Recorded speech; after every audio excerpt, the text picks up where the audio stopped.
L'une des premières à chanter la miséricorde dans l'évangile, c'est Marie. Dès le chapitre 1 de l'évangile de Luc, il y a ce Magnificat, son chant d'action de grâce.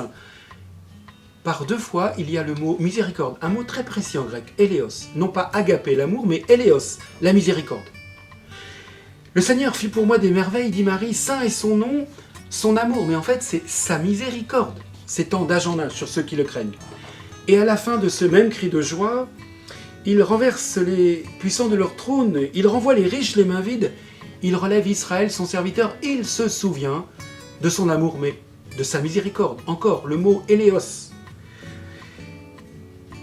Marie, par 2 fois, dans son chant de joie, fait référence à la miséricorde. Je retiens 3 choses. La première, c'est que l'exultation de Marie naît de ce qu'elle comprend et accueille de la miséricorde de Dieu.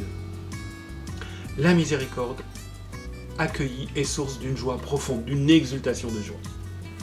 Deuxième chose, la miséricorde, pour Marie, est la clé de l'histoire.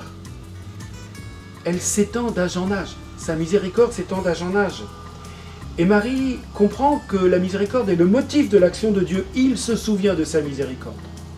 La miséricorde comme clé de l'histoire parce que motif de l'action de Dieu.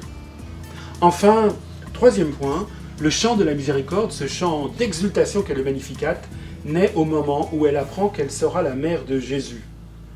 C'est en lui que tout s'accomplit, c'est en lui que tout se réalise, c'est en lui que tout se comprend. Il est la miséricorde du Père.